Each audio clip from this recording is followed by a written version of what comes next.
Blood saves lives, which is seemingly obvious. But this lifeblood is in short supply worldwide, a fact that can present unexpected hazards. A blood transfusion is a magical form of treatment which has saved millions of human lives.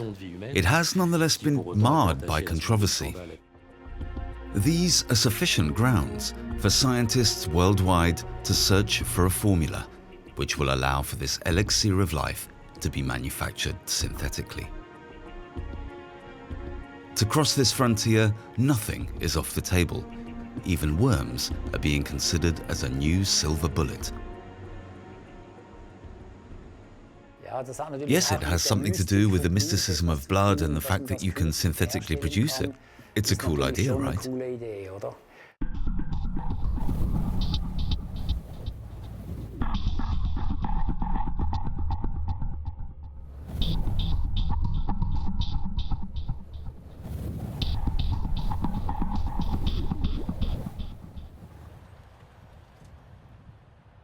The Saint-Jean-du-Doigt beach in the north of Brittany, on the Atlantic coast.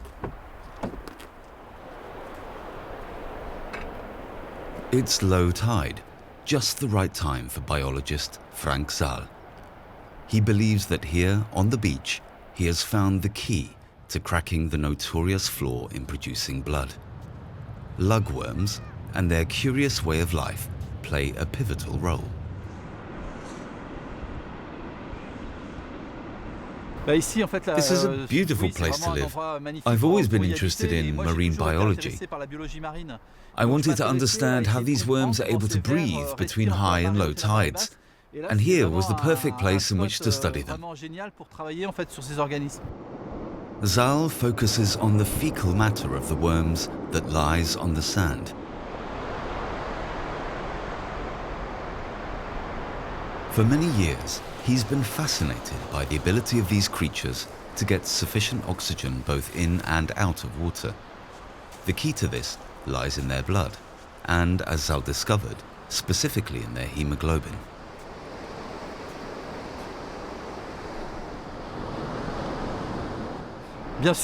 Naturally, these creatures' hemoglobin is interesting because there is a 100 million litre shortage of blood worldwide. And these worms' hemoglobin can be part of a solution. Having a hemoglobin available that could work for all blood groups in emergency zones could be completely revolutionary in the world of medicine. The blood of lugworms as a lifesaver for humans? This sounds like a crazy idea. And yet, there are plenty of worms. But will humans be able to accept their blood? Millions of patients are waiting for a substitute that really works for them because blood is in short supply. Every day, the university hospital in Greifswald, Germany, faces the challenge to provide its patients with blood, a life-saving measure. Andreas Greinacher is the director of transfusion medicine, who provides blood bottles ready for surgery and treatments. For a few weeks now, a man has lain in intensive care with severe flu. Because he is in a frail physical state, he was put into an artificial coma. As a result of his serious illness, the lengthy intensive therapy, and also his loss of blood through all the medical apparatus and equipment, his own bone marrow has become unable to compensate. In order to recover, it needs to have an adequate supply of oxygen. As such, the transfusion will be needed to return his kidneys to normal function.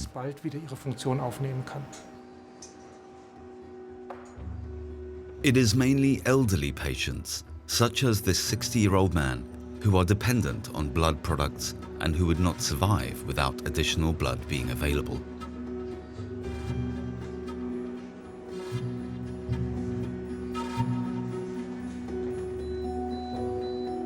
This living substance fulfills many functions.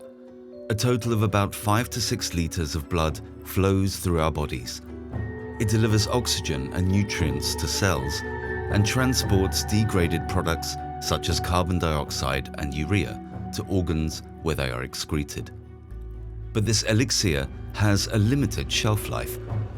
Blood can be stored well chilled for up to 42 days, after which it's no longer suitable for transfusion. As a result, the university hospital suffers from repeated bottlenecks. Even operations have had to be moved. What we currently see is that people are living longer, and that diseases that could not be treated even 5 years ago are now being successfully cured.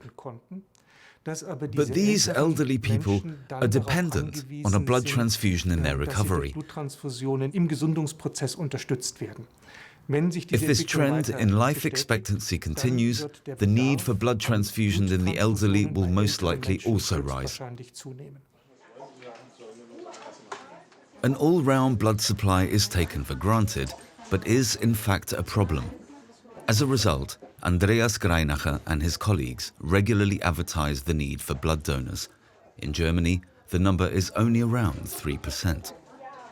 Half a litre of blood is normally accepted from volunteer donors after it's been medically checked. It's altogether too little in an aging population.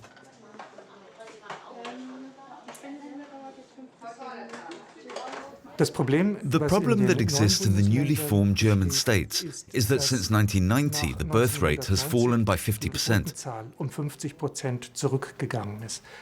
This is the most pronounced change in the demographics of the population structure ever recorded over the course of German history.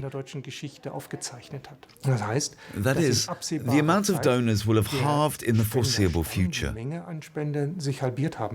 If the same percentage of the population which is donating blood continues, we will be lacking around 50% of the supplies we need. It's a serious problem, given that other important products need to be extracted from the donated blood at the same time. The red cell concentrate, for example, is needed to compensate for blood loss during surgery.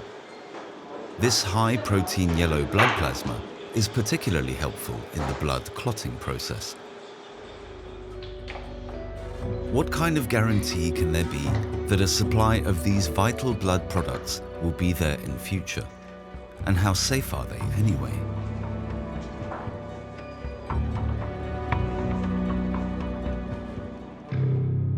The late 1980s saw an international blood scandal in the headlines that shook many people's confidence. Blood products infected with HIV and hepatitis C were in circulation, which subsequently infected thousands of people. In Ulm, Germany, Michael Diederich has struggled with these diseases since childhood. As a result of them, he's been unable to complete any training process, robbing him of his dream to become a chef. Then there was always the question of when they were going to tell me. So they finally did when I started having crushes on girls. At that point, my parents knew I was approaching puberty, was interested in girls, and that the time was right to let me know. So I was 12 years old when they finally told me. Of course I was affected at the time, but at that point never really fully understood what it meant. So I knew that the disease was terminal, but I didn't know at the time what exactly was happening or what was to come.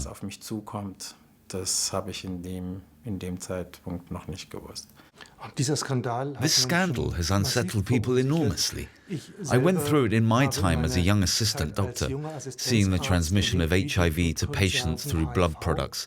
It was a horrendous situation. HIV and hepatitis C are not the only diseases that Michael Diederich has had to battle for a lifetime. From birth, he has suffered from hemophilia. People like him suffer from spontaneous bleeding in the joints or muscles. Even wounds bleed more than usual. The inability of the blood to coagulate sufficiently must be balanced out with injections.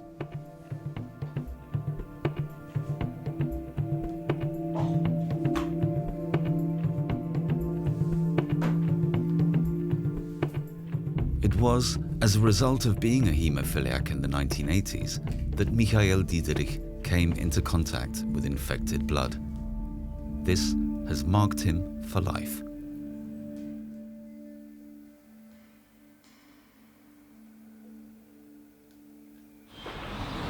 He's unable to hold down regular work. Since the mid-1990s, a foundation has been financially supporting patients like him. As a volunteer for the German AIDS Help, Michael has spoken about his experiences frequently in schools. He's not an isolated case. In Germany alone, a total of about 4,500 haemophiliacs have been infected with the HIV and hepatitis C viruses. In France, the number was around 3,500. Many of those affected have since died from their diseases, and those that have survived today suffer from severe health problems. So the first disorders began to show when I was 14. At that point, my immune system started collapsing. I only realized it after having pneumonia for the second time at 18. The doctor came to my room and his opinion was that if it continued this way, I would have another 6 months to live. At that point, I really understood what kind of disease I had. To get a grip on all of his illnesses, Michael Diederich has been through years of multiple forms of therapy. By now, he's managed to defeat hepatitis C. However, his HIV infection needs to be treated daily with medication. Hello. Hi. How are you today? Pretty good, apart from my feet. They're causing me problems. In addition, Michael goes to physiotherapy once a week. Heavy bleeding caused by the haemophilia has badly damaged his joints.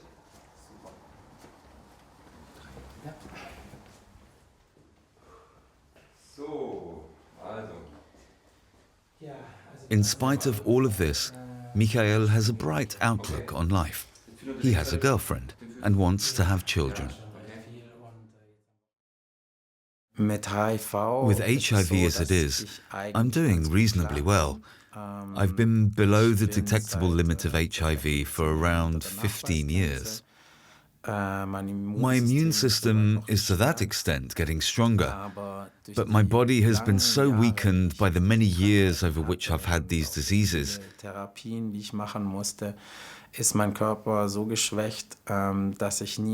And by the various therapies to treat them that I can't hold down a normal job, and I still need to rest frequently.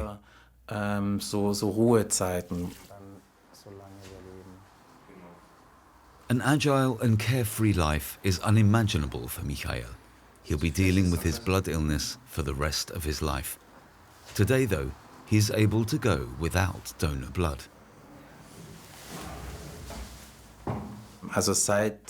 So, since there are genetically engineered drugs available, I only take them because I'm worried I might catch something else from the blood donations. Even if they say they're safe, I never fully believe it. With good reason. However, many patients have no alternative.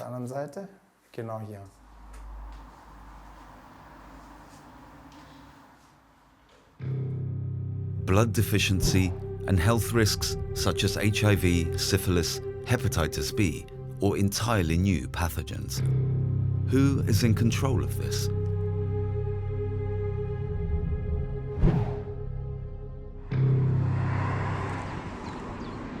In Germany, the Paul Ehrlich Institute is responsible for the safety and efficacy of blood products. Heiner Seitz is the director of the Department of Hematology here. He and his colleagues follow the procedure of fastidiously checking the safety of the blood bags. Methods of testing have improved enormously. There are two different types of tests. One of them is what we call the serological test. This is where we detect antibodies or antibody-like substances that form in the blood after infection with certain viruses, or even the viral components themselves in the case of hepatitis B. But the so-called NAT tests have delivered another breakthrough because you can detect the virus genome directly. With this, you can test more sensitively and detect infections earlier. And these methods are proving successful. According to the Paul Ehrlich Institute, around 100 HIV-positive infections have been detected from over 4.5 million blood donations every year, before that blood enters the donor system. Yet absolute certainty is not possible, given that the tests can detect infections no earlier than after 7 to 21 days, a gap the experts call the diagnostic window. A very recent infection may therefore go undetected, putting the potential recipient in danger.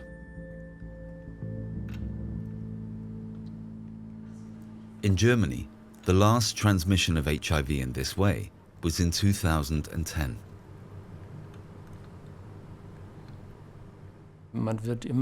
There will always be a small residual risk, which is why we continually try to select healthy donors from the outset. Homosexual men are considered high risk and are not permitted to donate blood in Germany. In France, however, they can now donate blood, as long as their last sexual contact with another man was over a year prior to donation. Many countries have their own regulations. Australia has had a lot of experience. Canada has adopted a 5-year no sexual contact rule, and as far as we can tell, the safety of blood products has not deteriorated. As such, even Heine is in favor of relaxing the ban on blood donations from men who have had sex with men, known as MSM for short. We're now actually coming to believe that a lifelong ban on this group, which is in force at the moment, is no longer necessary, and which really could revert to a minimum of 1 year post-MSM contact. But even if this, in principle, might be able to secure more units of blood, it will still not be enough to prevent potential bottlenecks emerging in future. Synthetic blood would be an alternative. But there remains a crucial problem yet to be resolved. A substitute for blood must be capable of transporting oxygen throughout the body. A healthy person's bone marrow produces billions of red blood cells every day. Could artificial substitutes assume this vital role?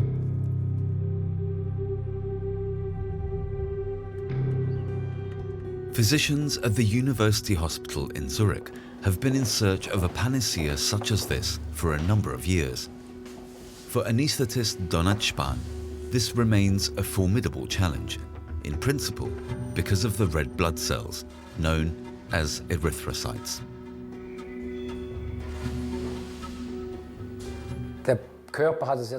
The body has solved a genuinely complex problem. So, erythrocytes are cells controlled in a complex way, specializing in the uptake of oxygen from the lungs and its delivery to the tissues. Wanting a single substance that will replace these complex processes is proving to be difficult. Benoit Barrou and his colleagues were guided by an amazing, previously conducted experiment. In the 1960s, American scientists showed that a mouse was able to breathe in a special liquid which contained the chemical perfluorocarbon, an agent able to store oxygen very well. Benoit Barrou and his team developed this chemical further to form a milky emulsion, a blood substitute which has been successfully tested in numerous operations on humans. Yet eventually, a pivotal study showed dangerous side effects, one of which was the malfunctioning of the intestines.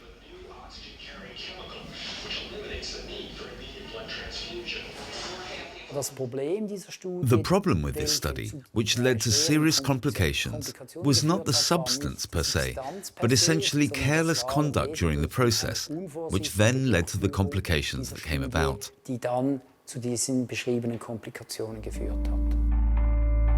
Other researchers focused on the blood of cattle. From it, they obtained the oxygen-carrying hemoglobin and developed a synthetic blood substitute, which in 2001 was actually approved, however, only in South Africa. For over a decade, the preparation known as HemoPure was used there. Yet, as soon as it was closely examined, the many problems with it became apparent.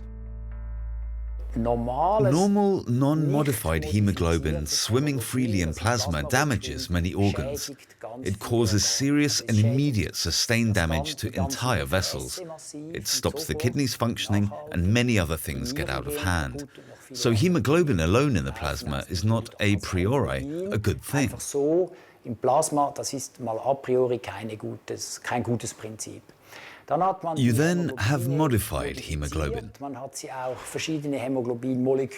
They also assembled different hemoglobin molecules, which they thought at the start would get these side effects under control. But in numerous studies, we have repeatedly seen significant secondary effects. Despite these setbacks, Benoit Barrou believes there is a solution. But to find it, new means need to be found.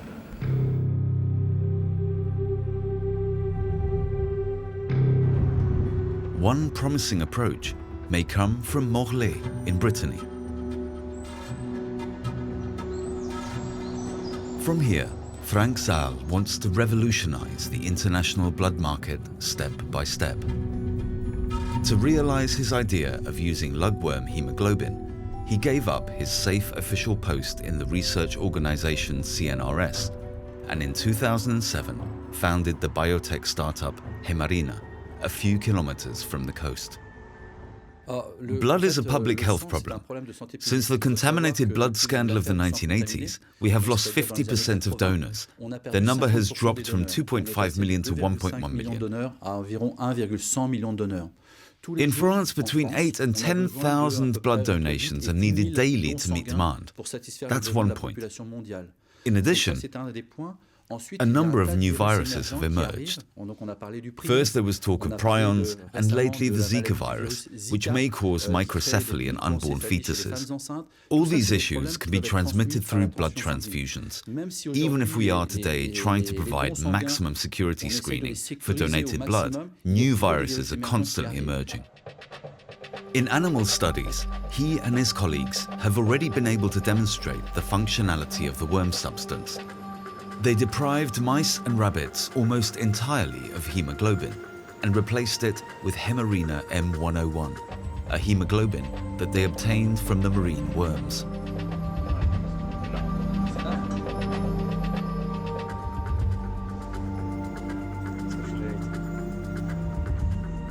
The animals survived without any discernible problems. There was no rejection, as seen when mixing different human blood groups. Hemarina M101 appears to be universal. All results coming from animal trials were positive, which is to say that we found no adverse effects in animals related to the blood transfusion. Now, what remains to be seen is whether or not there are any side effects. Today, I would say that we have achieved enormously positive results in laboratory animals, but we are also not immune from potential secondary side effects further along the line. To gradually eliminate all risk, Zahl is now working on the first clinical applications. In Germany, researchers are approaching the dream of synthetic blood from a very different side. At the Technical University in Dresden, transfusion physician Thorsten Thon has patients with very special blood groups in his sites. Until today, there are people in the world who die because they simply cannot be provided with blood, because their antibodies reject so many different blood types. So it's a necessity, and to my mind, one would in every sense want to get back on the search for synthetic blood. To this end, stem cells are the focus for Thorsten Thon and his team. The scientists are working to breed complete red blood cells.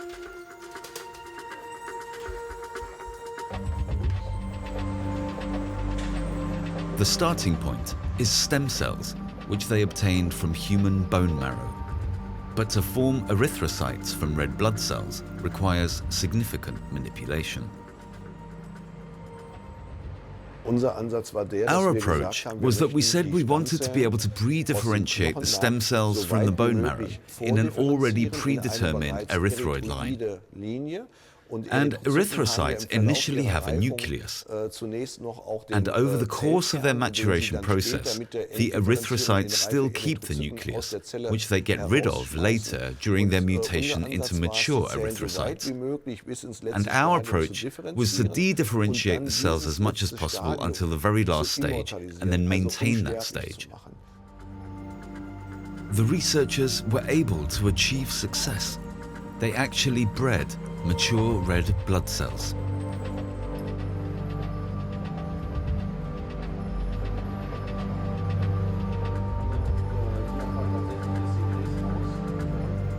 But Torsten Tonn and his colleagues were unable to check whether or not these blood cells from the test tube would behave just like those produced by humans.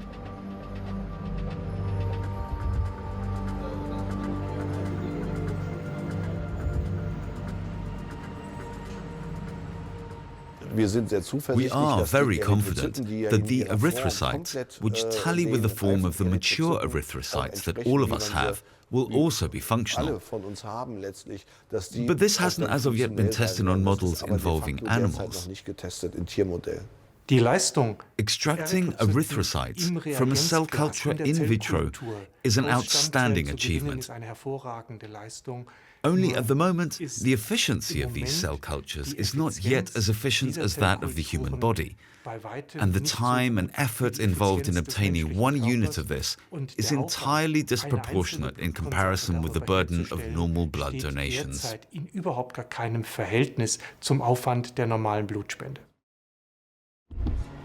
A simple cost-benefit analysis. The artificial production of large quantities of blood is therefore a crucial issue that the researchers still have to address. And it's not only them that have discovered stem cells to be a source of synthetic blood. In Bristol, England, things are already working on a bigger scale. Every day, up to 3,000 bags of human blood are channeled through the NHS Blood and Transplant Centre. It's one of the biggest blood banks on the planet. Yet, before the blood is shared from here between all the hospitals in southern England, stem cells are filtered from it for the purposes of research.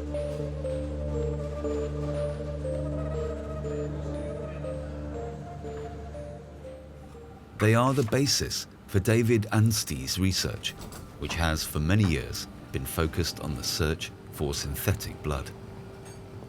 The great attraction is to have a product that is a universal product that can be given to any patient, because at the moment blood has to be very carefully matched because people's blood groups vary enormously depending on how tightly you need to match them.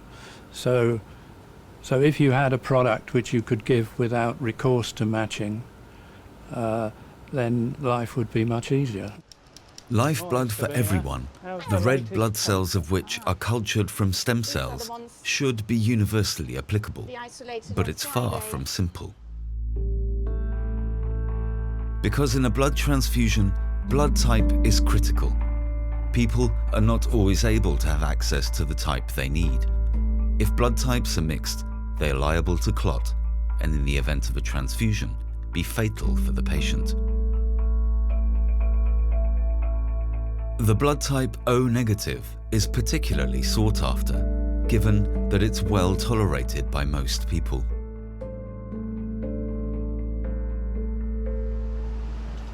But in addition to the commonly found blood types, there are others that are very rare. Some may only be found in less than 1 in every 300,000 blood donors, making it consequently difficult to find suitable donors.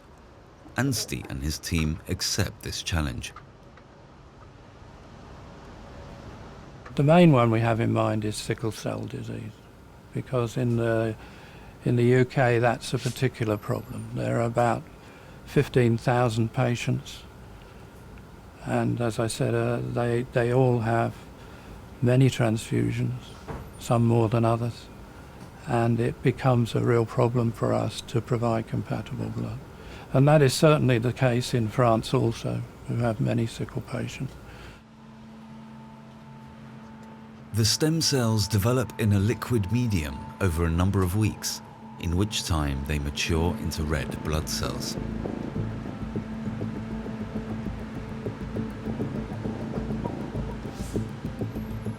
When the time is right, they are filtered and washed by researchers.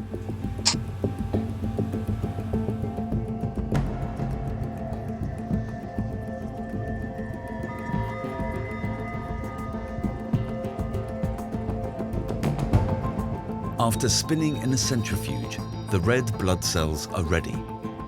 But the researchers can only extract a mere 5 milliliters of lifeblood from 30 liters of fluid, an enormous effort for a few drops.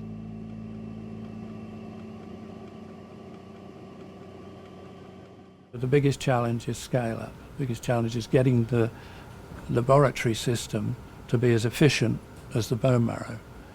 And we're a long way off that. You make about 2 million red cells a second. In a few hours, you can make as much cells as we make in 3 weeks. So there's a way to go. Nonetheless, the researchers are ready to carry out important tests with their small quantities of synthetic blood. In contrast to the stem cell researchers in Dresden, Anstey and his team have successfully transfused their synthetic blood into mice. In 2017, the first tests on humans will begin.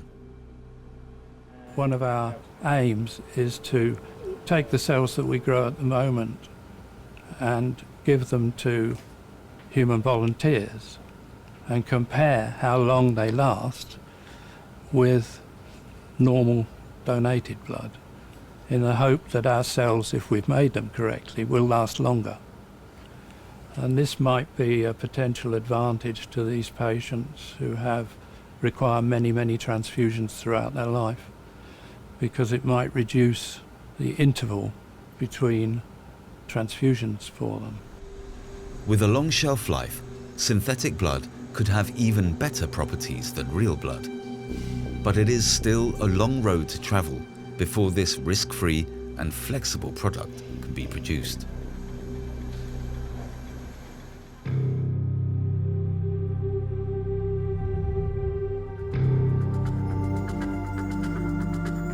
In Brittany, the production of greater quantities is one step further down the line.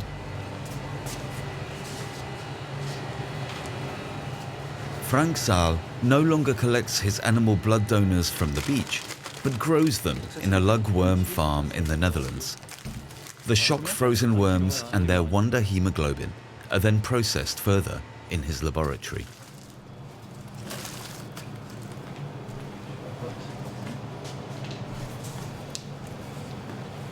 To avoid contamination of the worm's blood, a sterile environment is needed. In a specially cooled clean room, the hemoglobin will be filtered out.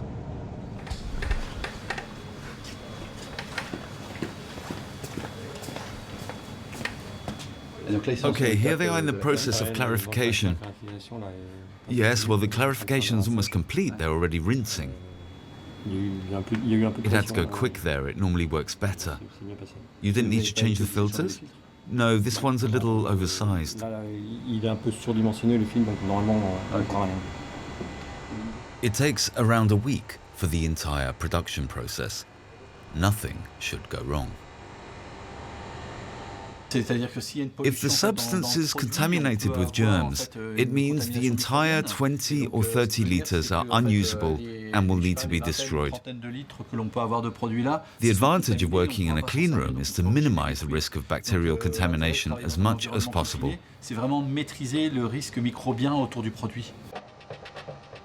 The aim is to make the hemoglobin of worms ready as a substitute for blood, and long-term, to make it viable for blood transfusions in humans. The material has a distinct advantage. It could be used for all blood types. More intensive research is needed, but new opportunities are opening up to use it in the field of medicine.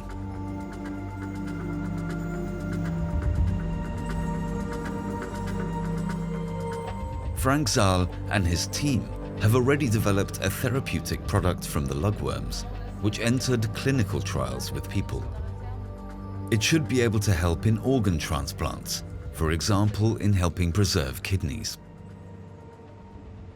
Surgeons who have used our product in animal tests and subsequently now in human tests have said that 1 hour after the transplant of an animal organ, urine was passed. That's to say, the kidneys resumed function extremely quickly. Today, one is obliged to put transplant patients on dialysis until the kidneys recover, and so today, this molecule allows for oxygen to be preserved in tissues awaiting transplant. This sounds like a promising innovation, but experts and regulatory authorities still need to be convinced, a fight which Frank Zahl believes he can win. The first applications of material from his worms in clinics should help. In Paris, transplant physicians want to get to the nub of the matter. The Pitie-Salpetriere Teaching Hospital is working in cooperation with the researchers in Brittany. The head surgeon and president of the French Transplant Association, Benoit Barrou, is a specialist when it comes to kidney transplants, which are the most common of all organ transplants. In France alone, over 3,200 patients received new kidneys in 2014. The last few years have seen the ability to remove a kidney from a living donor such as this one with the help of robots to cause as little discomfort as possible. Nonetheless, a transplant is a delicate operation. The organ will suffer throughout the process. The longer one waits, the worse it will function afterwards. It will lack various things, nutrients and oxygen, for example, which would normally flow through it. The metabolism of the cell, the way it functions, will be derailed. So it's really a race against time, and you have to work as fast as possible. The lugworm substance can win both surgeon and patient more time. With better oxygen supply, the organ should be more resilient after removal. When you're sure you can use it, you let it melt for up to 1.5 hours at room temperature. Then with this little transfer flask, we connect it to the preserving fluid, which is normally clear. It's only the Hemarina M101 that colors it red. In a study, Benoit Barrou first tests the M101 only on organs of the deceased. For living donors, as in this case, the preserving liquid is therefore still transparent.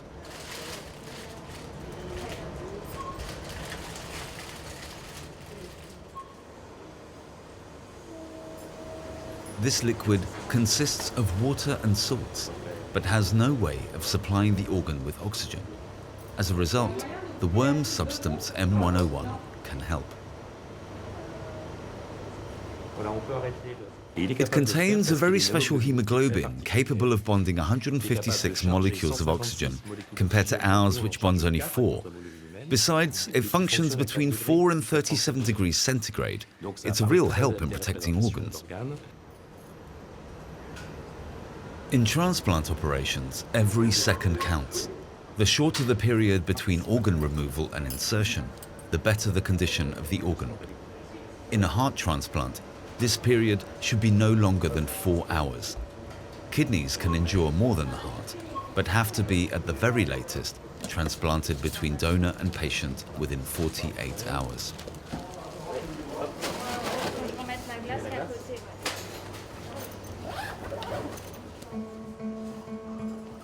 Today, Benoit Barrou is on schedule. Occasions like this are rare, as most of the time, organ donors are deceased. The organs are often transported over great distances with significant time lags. In these cases, the M101 worm substance has already proven itself. We've been able to convincingly demonstrate that by adding M101 to the preserving solution as an aid to transporting oxygen, results have improved. The next step is to carry out tests on humans. This first stage is what we call a safety study. At present, the goal is not to prove that we are efficient. The aim is to prove that it's not fatal and that there are no side effects in humans. M101 has been tested with a total of 60 kidney transplants in the study.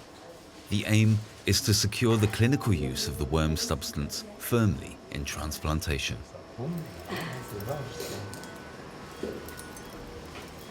The first results are giving Benoit Barrou confidence. But as a transplant surgeon, he still hopes for a solution to the lack of available blood. Alors, vert, c'est l'artère, bleu, c'est la veine. A blood transfusion is a magical form of therapy, which has saved millions of patients, even though it's still been marked by scandals, problems of infection, and obviously still suffers a lack in supplies of blood. It would be wonderful to have something so as to not need that blood, and this has long been a dream. But for the worm substance to actually one day be also used for transfusions is somewhat questionable. In principle, all proteins that do not come from humans are considered foreign to our immune system, which responds by producing antibodies. Accordingly, you will probably only be able to use those substances once, an option perhaps in the event of an accident or in a military context. These substances will not be suitable for patients who have a long-term reliance on blood transfusions, such as during chemotherapy, or in care for patients in the longer term, such as those suffering from hematopoiesis. Frank Zahl is more confident, however. His tests on animals have demonstrated no rejection. Furthermore, even if the hemoglobin does come from worms, it is similar to at least 95% of that of humans. I'm convinced. This is why I'm fighting to be able to apply this product in patient care. Today, this is no longer a dream. It's already being used in operating rooms in renal transplants. So we've already made a step from discovery to surgery. Can you imagine the journey? For me, every life saved is a victory.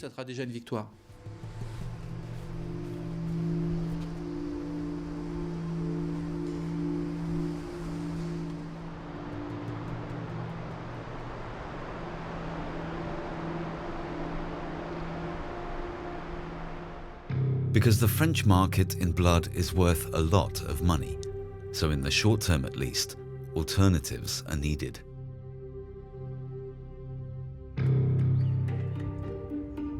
Back in Switzerland, at the Zurich University Hospital, something is believed to be able to fight back against the lack of blood without reliance on a synthetic substitute.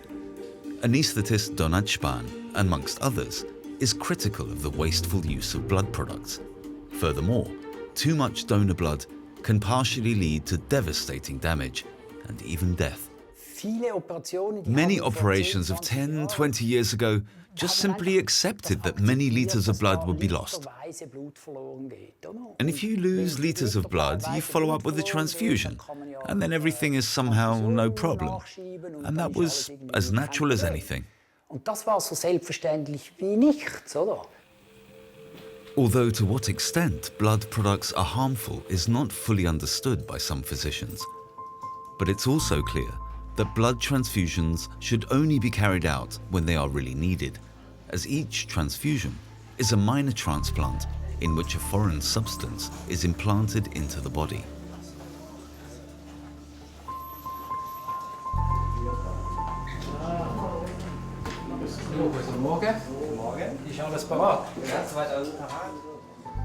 To save blood products during surgery, Benoit Barrou prepares his patients accordingly. For this, he administers, for example, iron supplements and optimizes the blood tests if necessary. Approximately 30% of patients who come for elective surgery are anemic. Think of it as if they were planning a trip. If they want to cross a desert by car and they start with a half-empty tank, their colleague in another car says, maybe I'll fill the tank before we leave.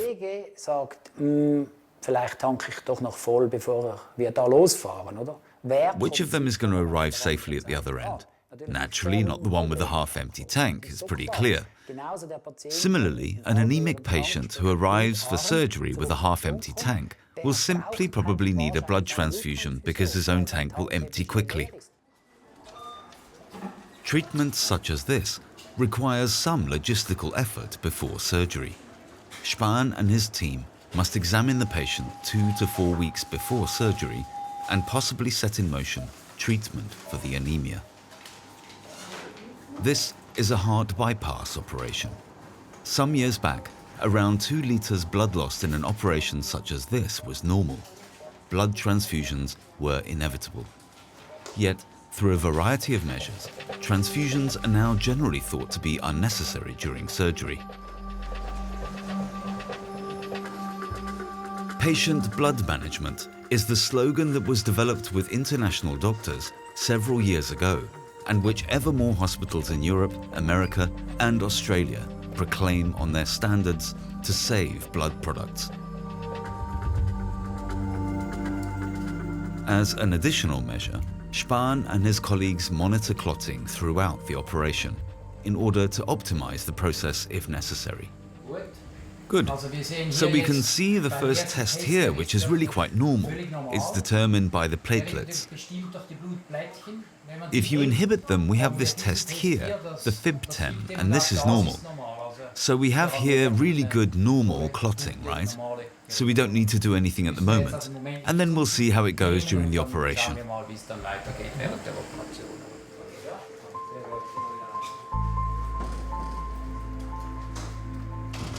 Vor 10, 15 Jahren 10, 15 years ago, anesthesia was performed differently.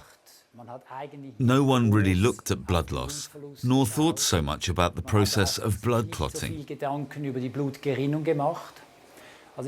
I remember well when we'd given too much fluid to the patient, and where the heart-lung machine contained a very large volume of blood, which was enormously diluted.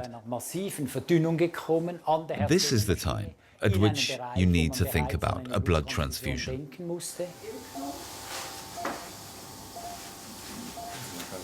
Without a heart and lung machine, this bypass surgery would not be possible. In terms of patient blood management, the operation of the device has been optimized.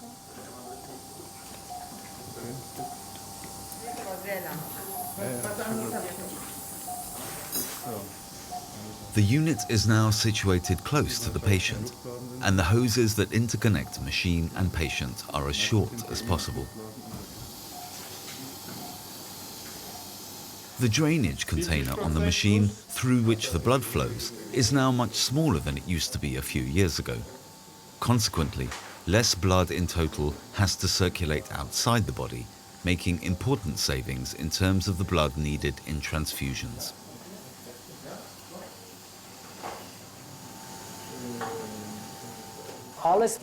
Everything is outside the patient, where the blood comes out through the hoses, the reservoirs on the heart-lung machine, and the hoses back into the patient. The degree of dilution depends on volume. The more volume there is, the more that of the patient will be diluted, and the more likely it is that he or she will need a blood transfusion.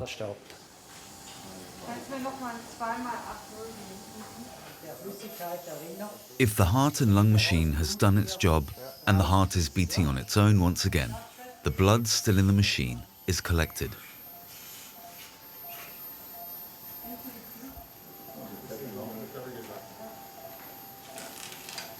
It's cleaned through a cell saver so that it can be returned to the patient.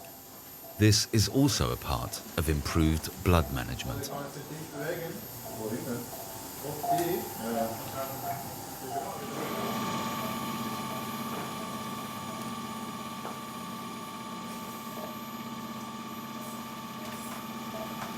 The heart surgery went well, and the patient only lost a pint of blood. Benoit Barrou is satisfied. This patient was a strong man. He has about 6 liters of blood volume and also is not anemic. He began with a large amount of red blood cells, and as such, we can be pretty sure he won't need a blood transfusion. He'd have to lose something in the order of 4 liters of blood for us to even think about that. Physicians at the University Hospital of Zurich have, with patient blood management, been able to reduce blood usage by around half in the last 4 years.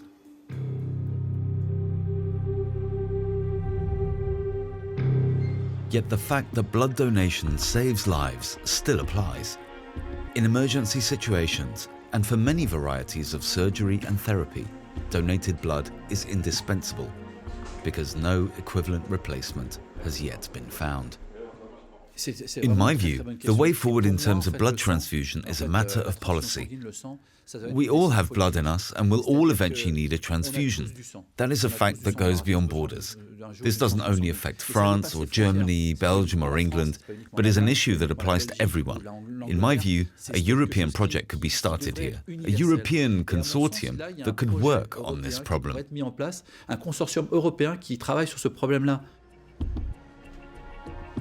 New solutions for the search for synthetic blood are in great demand, because against the backdrop of an ever-aging society, enough blood in future will still be needed. For specific short-term indications, I am very confident that this will one day exist. Whether we can find a substance which may assume the function of reliably transporting oxygen with no side effects, only the future will show. I hope so, but maybe it'll take longer than we think. In any case, it's going to need researchers and physicians whose struggle is to find unconventional but safe approaches to resolve the international shortage of blood.